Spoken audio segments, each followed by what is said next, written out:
السلام علیکم دوستو، امید ہے آپ سب لوگ خیریت سے ہوں گے۔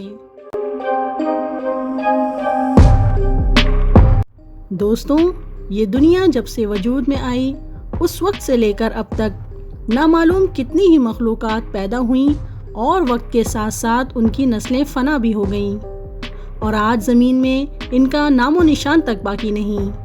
مگر کچھ جنگلی حیات ایسی ہیں جن کا علم آج بھی تاریخ میں کہیں نہ کہیں موجود ہے، اور آج ایسی ہی کچھ جنگلی حیات کا تذکرہ آپ کے ساتھ شیئر کریں گے۔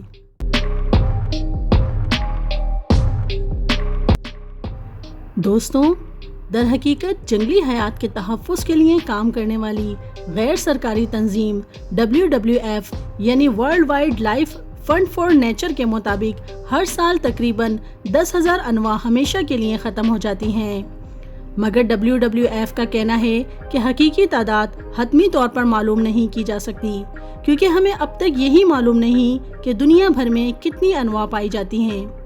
تو چلیے دوستو، آج ہم ان چند جانوروں پر نظر ڈالتے ہیں جو کبھی اس کرۂ ارض پر بھرپور طور پر پائے جاتے تھے، اور یہ بھی دیکھیں گے کہ ان میں سے کون سی نوع حیران کن اور غیر متوقع انداز میں واپس آئیں۔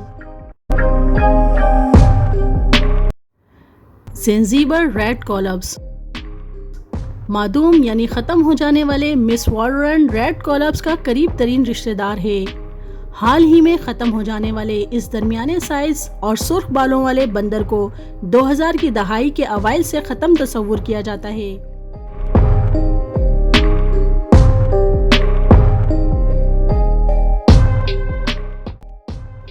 گھانا اور آئیوری کوسٹ کی سرحد پر رہنے والا مس ورلڈ کا ریڈ کولپس سب سے حیرت انگیز جانوروں میں سے ایک تھا، کیونکہ اس کے انگوٹھے نہیں ہوا کرتے تھے۔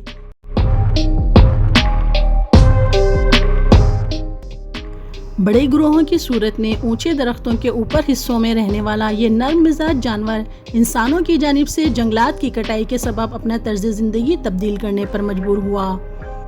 جب جنگلات سکڑنے لگے تو ریڈ کولپس کے گروہ بھی چھوٹے ہوتے گئے، جس سے ان کے لیے شکاری جانوروں کا خطرہ بھی بڑھا، اور آپس میں افزائش نسل کے سبب جینیاتی کمزوریاں بھی فروغ پانے لگیں۔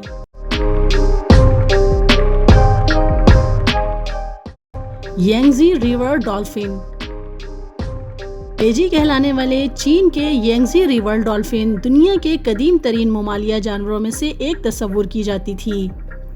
سن 2006 میں معدوم قرار دی جانے والی یانگزی ریور ڈالفن ایک پھیکے خاکستری رنگ والی ممالیہ تھی جو سمندر میں تیرتے اپنے خاندانی دوستوں کے مقابلے میں نسبتاً کم پروکار دکھائی دیتی۔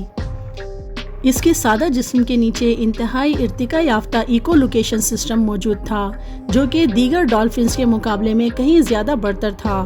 اس کا یہ نظام اتنا باریکی سے کام کر پاتا کہ یہ اکلوتی مچھلی تک کی لوکیشن معلوم کر سکتی تھی، مگر اس کی یہی حساسیت اس کے لیے اس وقت خطرہ بنی جب دریا مچھیروں کی کشتیوں، کنٹینرز بردار جہازوں، ٹرالروں اور انسان کی پھیلائی گئی آلودگی سے بھر گیا۔ اس شدید مصروف ٹریفک سے گھبراہٹ کی شکار ہو جانے والی یانگزی ریور ڈالفن کے پاس بقا کے لیے کوئی آپشن موجود نہیں تھا۔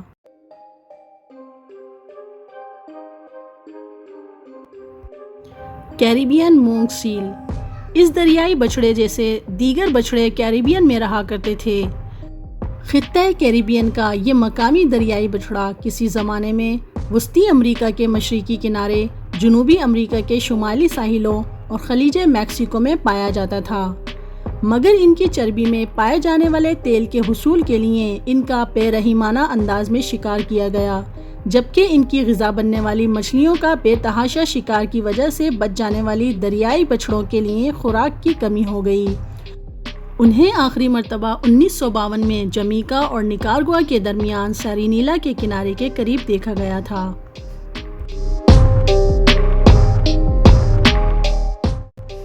دوستوں، ڈوڈو انسان کی وجہ سے معدومیت کا چہرہ بنا۔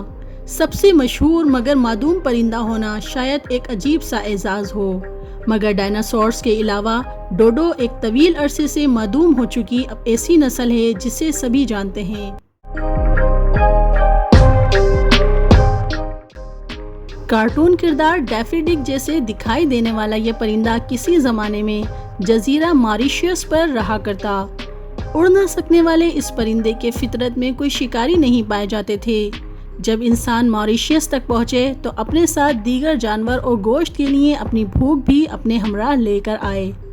ان کے سامنے ڈوڈو زیادہ عرصے تک باقی نہ رہے۔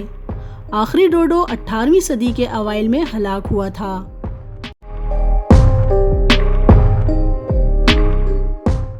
اسٹیلر سی کاؤ۔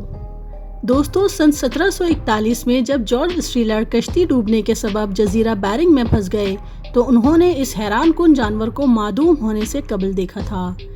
یہ سمندری گائیں میناٹی اور ڈوگونگ کی طرح ہی نظر آتی، مگر یہ ان سے کہیں زیادہ بڑی ہوا کرتی۔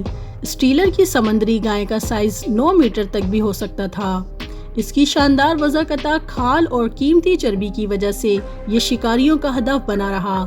بظاہر اس کا ذائقہ بادام کے تیل میں بھگوئے ہوئے بیف کے جیسا تھا۔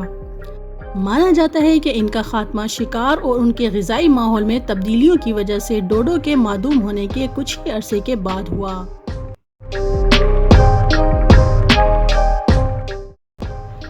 کواگا۔ دوستوں، مادہ ایمسٹرڈیم کواگا جو 12 اگست 1883 کو ایمسٹرڈیم کے آرٹیس چڑیا گھر میں ہلاک ہوئی۔ بیچارے کواگا کی غیر معمولی خوبصورتی ہی اس کی معدومیت کی وجہ بنی۔ اس دل آویز افریقی جانور کے سامنے کا آدھا حصہ زیبرا کی طرح دھاری دار تھا، مگر یہ دھاریاں پیچھے کی جانب مٹتی مٹتی ختم ہو جاتی اور پچھلا حصہ گھوڑے کی طرح سادہ اور بھورا ہوتا۔ اس کی حیران کن وضع کی وجہ سے اس کا اس قدر غیر قانونی شکار کیا گیا کہ یہ معدوم ہو گئے۔ ان میں سے آخری 1880 کی دہائی میں قید میں ہلاک ہوا۔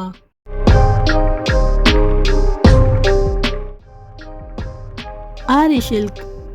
آئرش ایلک کسی عام ہرن جیسے ہی دکھائی دیتے، مگر ان سے کہیں زیادہ بڑے ختم ہو جانے والی زبردست انواع میں سے زیادہ تر ان جانوروں سے قریب تر تھیں جنہیں ہم آج بھی جانتے ہیں، مگر بس تھوڑی سی عجیب و غریب ہوا کرتی۔ مثال کے طور پر میتھف کو دیکھیں، جو بالوں سے ڈھکے ہوئے کسی عظیم الجثہ ہاتھی ہی کی طرح تھے۔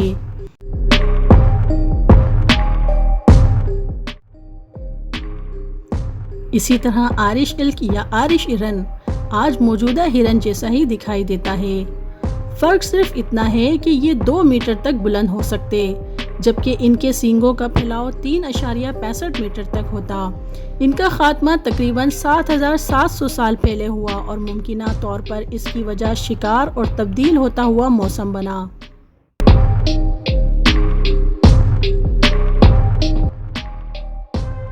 White tail eagle. دوستوں، سفید دم والا ایک عقاب ناروے میں شکار کر رہا ہے۔ آئیں اختتام ایک خوشگوار کہانی پر کرتے ہیں۔ دوستوں، سفید دم والے عقابوں کو 20ویں صدی کے اوائل میں برطانیہ میں تقریباً معدومیت تک پہنچا دیا گیا تھا۔ تقریباً 2 میٹر تک پروں کا پھیلاؤ رکھنے والے اس شاندار پرندے کا برطانیہ میں کئی سالوں تک بے رحمانہ انداز میں شکار کیا گیا۔ در حقیقت اسے مارنے کی حوصلہ افزائی کی جاتی۔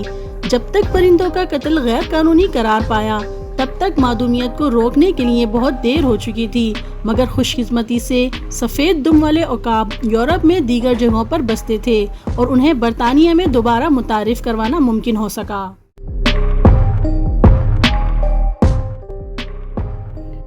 دوستوں، اگر آپ کو ہماری ویڈیو پسند آئے تو آپ ہمیں کامنٹ باکس میں اپنی رائے سے آگاہ کریں اور ایسی معلوماتی ویڈیوز دیکھنے کے لیے چینل کو سبسکرائب کیجئے، بیل نوٹیفیکیشن کو پریس کیجئے، لائک کیجئے، شیئر کیجئے اور اپنا بہت سارا خیال رکھیے۔ اللہ حافظ۔